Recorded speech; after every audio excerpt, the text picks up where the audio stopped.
Okay, so back in the 1800s, there was this novel called Pride and Prejudice about this witty young woman called Elizabeth Bennet and her struggles with conventional womanhood in ancient England, i.e. having an imaginary ticking time bomb stapled to you by society until you get married to a financially appropriate man.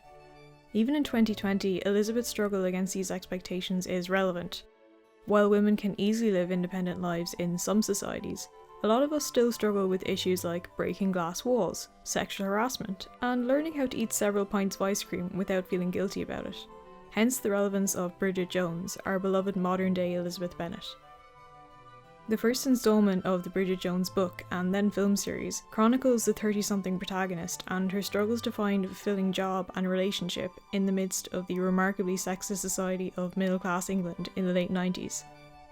Sorry, Jane Austen, unfortunately women still had unfair expectations placed on them in the 90s, and fast forward 20 years later, the situation is far from perfect.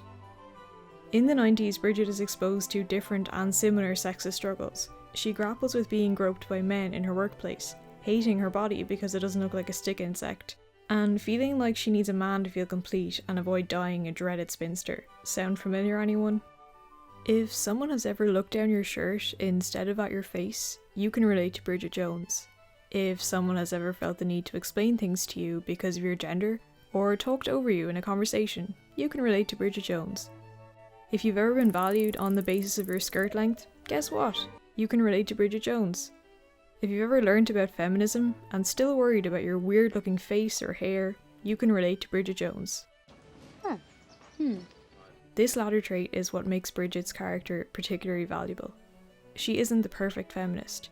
She shaves her body hair and wears special stomach and ass flattening underwear to attract her inappropriate boss, Daniel Cleaver.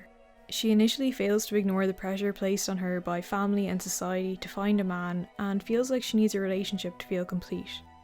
Her character arc is that she overcomes these feelings when she realises what a complete knob her boss really is and quits her job in the most satisfyingly badass way possible. Thank you, Daniel. That is very good to know. But if staying here means working within 10 yards of you, frankly, I'd rather have a job wiping Saddam Hussein's arse. R-E-S-P-C-T, find out what it means to me. R-E-S-P-C-T, T-F-T-C-T. Sock it to me, sock it to me, sock it to me, sock it to me, sock it to me, sock it to me, sock it to me, sock it to me. Everyone. Just a little bit, little respect. Just a little bit. I'll get tired. Just a little bit. Keep on trying. Just a little bit. You're running out of food. A little bit. Oh, just sod off. She grows to like Mark Darcy, the less inappropriate and more nuanced love interest, who likes all of her, including the parts of her considered faults by society. I think the peak of her feminist journey is when she rejects both men after they engage in the most hilarious testosterone-fueled fight for her affections. Oh, quick! It's a real fight! The first installment ends with Bridget happily reconciled with Mark Darcy. We get our happy rom-com ending. Bridget gets the right man and the right job, albeit with a new sexist boss, because that's life in the early 2000s apparently. The end, but not really. There are more books and film adaptations, featuring more misadventures. Time and time again, Bridget falls astray on her feminist journey and reverts to old behaviours. In the second installment, she feels insecure and jealous in the presence of Mark Darcy's thin and pretty new assistant. After breaking up with Mark, she collaborates and flirts with Daniel Cleaver again, despite his past behaviour.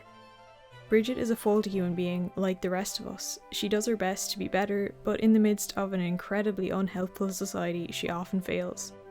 It's not easy to shrug off years of being indoctrinated to hate your female body unless it pleases heterosexual cis men. Feminism should be about overcoming guilt, not creating it because we're not considered perfect enough feminists. Surely that mindset is sexist too. Bridget is the quintessential guilty feminist, doing her best like most people, but understandably tripping over the dumb and sexist obstacles that still exist in society. That's why she's still relevant to those of us out there who've cried in our pyjamas while lip-syncing to this.